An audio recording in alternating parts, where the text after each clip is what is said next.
introducción a la morfología de la tercera declinación. Como ya hemos anunciado, la tercera declinación es la más compleja de todas, pues tiene multitud de subtipos que se comportan de forma diferente los unos de los otros.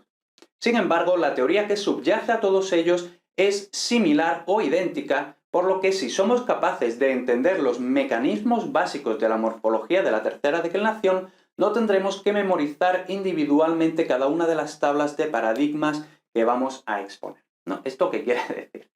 Pues que, como hemos visto arriba, tenemos muchísimos subtipos, y estos son solo los subtipos más frecuentes. Pero todos estos subtipos, realmente, si conseguimos abstraer lo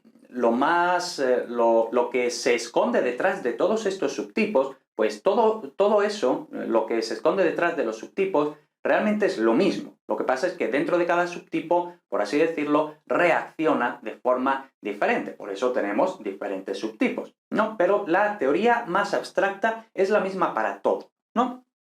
Básicamente eso es lo que significa. Entonces, si entendemos la teoría más abstracta y sabemos aplicar esa teoría a cada uno de los subtipos, pues solo nos tendremos que aprender lo abstracto y luego aplicar las normas en lugar de cada uno de los subtipos tener que aprendérnoslo individualmente los unos de los otros, ¿no? Eso es básicamente lo que intentamos conseguir con esto. Entonces, esta, por supuesto, es la mejor opción. Desde luego, la opción si vais a ser filólogos, etcétera, etcétera. Esta es la opción. La otra opción es simplemente aprenderos absolutamente todas las tablas que vamos a ver en el siguiente vídeo, ¿no? Que eso, pues bueno, en plan papagayo, pues se puede hacer, pero creo que es mejor, más interesante, más filológico, más lingüístico, hacerlo como vamos a intentar hacerlo aquí. Para ello tendremos que explicar y entender en primer lugar cuáles son los rasgos de la tercera declinación que la hacen diferente a las declinaciones primera y segunda. A continuación tendremos que aprender las desinencias generales de la tercera declinación y por último iremos viendo cómo se aplica todo esto en cada uno de los tipos. Eso será el siguiente vídeo, ¿no? Entonces, vamos a empezar por el principio. Características de la tercera declinación.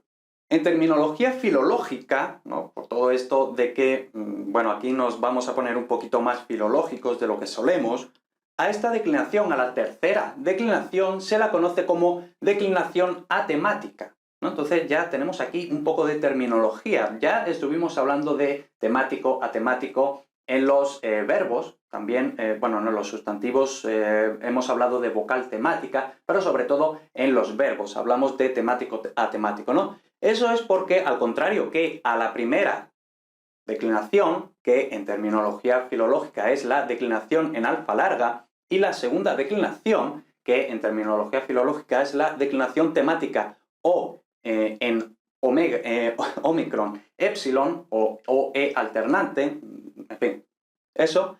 La tercera declinación es efectivamente atemática, es decir, no tiene ninguna vocal temática. Recordemos la definición cuando estuvimos viendo esto en los verbos, que dijimos muy fácil, ¿no? Temático significa que tiene vocal temática, atemático que no tiene vocal temática, ¿no? Es bastante evidente. Entonces, la declinación atemática es la tercera declinación.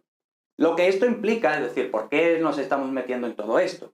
Es que las desinencias se añaden directamente sobre la raíz tema, lo que a menudo implica cambios fonéticos por el contacto entre raíz y desinencia, entre otros fenómenos de tipo morfofonológico, ¿no? O morfofonético, o como lo queramos llamar.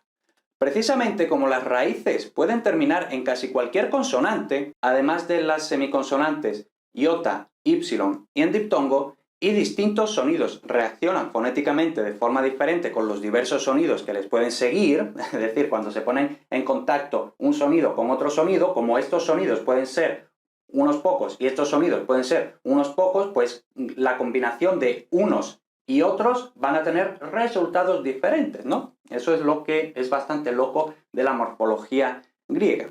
Entonces, o morfofonología griega, ¿no? Como lo queramos llamar. Que les pueden seguir, tendremos una variedad de resultados y de ahí la serie de subtipos y tablas que hemos de entender mejor que memorizar, ¿no? Eso es lo que ya he dicho varias veces, entonces no me voy a repetir, que ya hay mucho preámbulo en esta clase, ¿no? Entonces, recordemos, ¿Cómo se obtiene la raíz de un sustantivo en griego? Básicamente en latín igual, ¿no? Pero en griego, ¿no? Como advertimos cuando explicamos el funcionamiento básico de los enunciados en el primer módulo muy al principio, de los enunciados de los sustantivos, es especialmente importante tenerlo en cuenta en la tercera declinación, ya que suele haber inconsistencias, por así decirlo, irregularidades morfológicas entre el nominativo vocativo singular y los demás casos. Es decir, por ejemplo, en latín decíamos caput capitis, homo hominis, y vemos que no es homo homis, caput capis, o yo qué sé, ¿no? Entonces, en griego, básicamente lo mismo, ¿no? Por eso, para obtener la raíz de un sustantivo, siempre hemos de tomar el genitivo singular, ¿no? Recordemos cuando estuvimos aquí en esta clase, muy al principio del todo, ¿no? Que decíamos que para tomar la raíz, el tema de un sustantivo, nos vamos al genitivo, no nos vamos al nominativo, nos vamos al genitivo, ¿no? Eliminar la desinencia casual y lo que obtenemos entonces es la raíz, ¿no? Entonces, ahora lo vamos a ver. Por ejemplo, en likos, liku, que es de la segunda declinación, nos daría igual obtener la raíz a partir del nominativo o del genitivo, ya que el resultado es el mismo, es decir, lik. Y esto, o luk, porque si le quitamos la desinencia de genitivo o de nominativo, el resultado es el mismo, porque la primera y la segunda declinaciones son pues regulares o prácticamente regulares a lo largo de toda la declinación. Sin embargo, en la tercera declinación esto no nos va a funcionar normalmente. Así, en odus, odontos, el diente, de ahí odontólogo y todo eso, podríamos pensar que la raíz es odú, ¿no? Es decir, nos vamos al nominativo, quitamos la S de nominativo y decimos odú, ese es el tema. Pues no, ¿vale?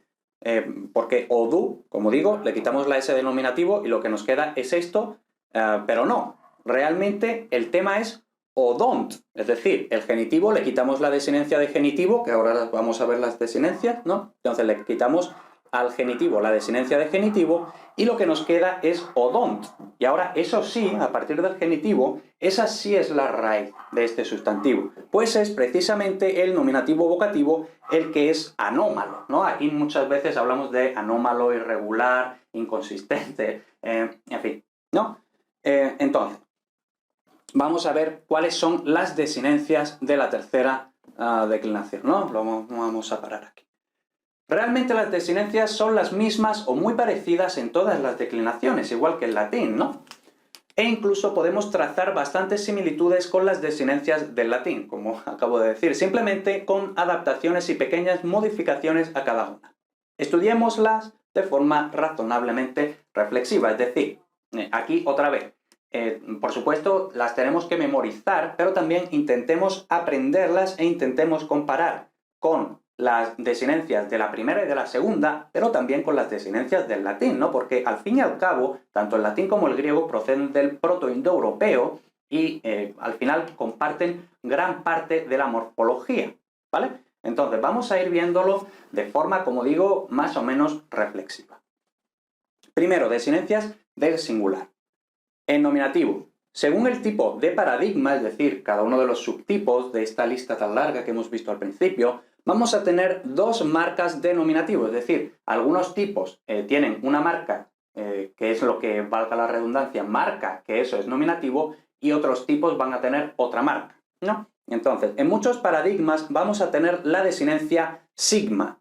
Por ejemplo, recordemos, en la segunda declinación, likos, pues aquí tenemos esta sigma, que realmente es la marca típica de nominativo ya en protoindoeuropeo, ¿no? Entonces vemos que realmente es la misma desinencia, ¿no? Entonces, la sigma en muchos tipos de la tercera declinación. En los demás tipos, en los que no tienen esta marca para marcar el nominativo singular, lo que tenemos es el alargamiento de la última vocal de la raíz, ¿no? Entonces, esto es infrecuente, por así decirlo, o no lo hemos visto en latín, pero vamos a ver que es muy fácil, ¿no? Entonces, por ejemplo, del genitivo gerontos, y tenemos aquí, como habíamos dicho, cogemos el genitivo para sacar la raíz del sustantivo, ¿no? Entonces, gerontos le quitamos la desinencia de genitivo y tenemos geront y vemos aquí esta omicron. Pero luego el nominativo es geron con omega, ¿no? Entonces, alargamiento de la última vocal de la raíz. Y esa omega, ese alargamiento respecto al genitivo, eso es lo que marca que esto es nominativo, ¿no? Entonces, lo entendemos claramente, ¿no? Algunos tipos tienen, y eso lo tenemos que ir aprendiendo, algunos tipos marcan el nominativo con la sigma, otros tipos lo marcan con el alargamiento de la última vocal de la raíz, ¿vale? Luego, vocativo, igual que el nominativo. Si el nominativo es alargado, por ejemplo el vocativo no lo es, ¿vale? Cuidado. Si el nominativo es alargado, geron, el vocativo no lo es, sino que conserva la vocal breve original. Entonces, por ejemplo, geron, nominativo, vocativo, geron, ¿vale? Pero, por lo general, es igual que el nominativo en los sustantivos que hacen el nominativo en sigma, ¿no? Entonces, simple, ¿vale? Lo normal es que el nominativo y el vocativo casi siempre sean iguales, ¿no? Venga, acusativo. La desinencia originaria es n o ni, ¿no? Entonces, acordémonos, por ejemplo, del latín m, ¿no? Pues vemos que, igual que los españoles, y esto no es solo por hacer la gracia, sino que es bueno que nos quedemos con esta idea, ¿no? Igual que, por ejemplo, muchos españoles, sobre todo los más, vamos a decir, ancianos, los mayores, pues, por ejemplo, tú le dices un álbum de fotos, y ellos no dicen un álbum con M, sino que dicen un álbum con N, ¿no? Entonces, pues vemos que eso es básicamente lo que pasó en griego, ¿no? La desinencia original es una M, pero los griegos pues dijeron una M al final de palabra, eso es una cosa muy rara, entonces lo cambiamos por M, ¿no? Entonces, pero vemos que la desinencia es la misma, ¿no? Y por eso, por ejemplo, también en la primera declinación, aleceian, licon en la segunda, ¿no? Entonces vemos que la desinencia de acusativo al final es la misma en todas las declinaciones en griego. Pero suele aparecer en los temas, es decir, esta N suele aparecer en los temas semiconsonantes, por ejemplo, Polin, la ciudad, o Ixin, el pez, ¿no? Entonces vemos aquí la ni y la ni, en la iota y en la ypsilon. Temas semiconsonantes, que esos son los temas que vamos a ver en otro módulo porque no son muy frecuentes. Lo que sí vamos a ver en esta clase ahora mismo es que lo más frecuente es que aparezca una alfa procedente de la vocalización de una N imposible de pronunciar, ¿no? Entonces, ¿qué quiere decir esto? Vamos a entenderlo. Por ejemplo, la avena, ¿no? Entonces, por ejemplo, cuando alguien tiene flebitis es que tiene inflamación de las venas, ¿no? Que les pasa mucho a las personas mayores, ¿no? Entonces, tenemos fleb, que es la raíz, y ahora le añadimos la N, que es la desinencia de acusativo de la tercera declinación. Pero claro, flebn, pues no, es muy difícil de pronunciar, ¿no? Entonces, la N, para poder pronunciarla, simplemente se convierte en una alfa, que es lo más fácil de pronunciar, ¿no? Entonces, pero vemos que la desinencia es lo mismo, simplemente que en estos tipos evoluciona a una alfa. Pero la desinencia, insisto, es lo mismo. Y esto, otra vez, no es por intentar ser muy listo, por intentar ser muy inteligente, muy filológico. Esto es porque realmente nos va a ayudar, ¿vale? Nos va a ayudar ahora y nos va a seguir ayudando, que nos vayamos quedando con todas estas pequeñas, vamos a decirlo así, reglas de cómo funciona la evolución, la fonética, ¿no? Vamos a tener que ir hablando mucho de fonética, ¿vale? Entonces, la ni, que como vemos aquí, Polin, eso es fácil de pronunciar, entonces pues se queda tal cual. Ixin, eso es fácil de pronunciar, entonces se queda tal cual. Pero aquí que tenemos una oclusiva, una consonante, pues eso es imposible de pronunciar, ¿no? Flebn, pues no, entonces fleba, ¿vale? Bien. Luego, genitivo. La desinencia es os, ¿no? Por ejemplo aquí, ¿no? Gerontos, ¿vale? La desinencia es os, que nunca o casi nunca sufre cambios gracias a la vocal que incorpora. Vemos que aquí era una S, aquí era una N, vemos que no tiene una vocal, pero la propia desinencia de genitivo sí incorpora una vocal. Por tanto, lo normal es que no sufra cambios. Y dativo, la desinencia suele ser una iota. En algunos tipos puede aparecer suscrita, ¿no? Lo iremos viendo, pero por lo general simplemente una iota. Vale, entonces estas son las desinencias de la tercera declinación para el singular. Ahora vamos a ver las desinencias para el plural. Nominativo masculino o femenino. Es decir, en la tercera declinación, igual que en latín, el nominativo y el femenino son iguales, y luego aparte el neutro, pues entonces en griego es igual, ¿no? Entonces, nominativo masculino o femenino. La desinencia es, igual que en latín es, por tanto, muy fácil. Vocativo masculino o femenino, exactamente igual que el nominativo correspondiente, por tanto, no hay dificultad. Acusativo masculino o femenino, la desinencia es as. Entonces aquí vemos que procede de NS, es decir, de la N, la misma N del acusativo, entonces estamos acusativo plural, entonces la marca típica de acusativo es N, y ahora acusativo plural, pues NS. Y ahora NS, igual que esto evolucionaba, esta N evolucionaba o solía evolucionar a A, pues aquí también, ¿no? Entonces vemos, nos vamos quedando con todo eso. Y cuidado, por cierto, vemos que en latín, la tercera declinación, nominativo, vocativo y acusativo es. Bueno, y luego algunos tipos en I, tipo turris, que puede ser turris, ¿no? Pero eso es raro. Entonces, en griego, vemos que es, as. El acusativo es diferente al nominativo, cuidado.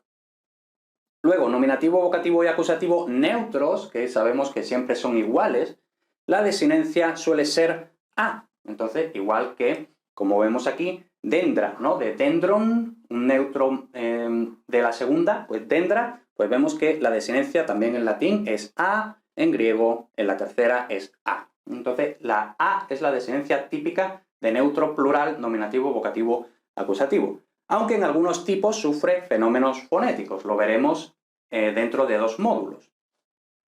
Genitivo, la desinencia es on. Entonces, esto equivale más o menos al latín y lo mismo que habíamos visto en la primera y en la segunda, ¿no? Gemerón y licon. Pues vemos que la desinencia, al fin y al cabo, es la misma en todas las declinaciones.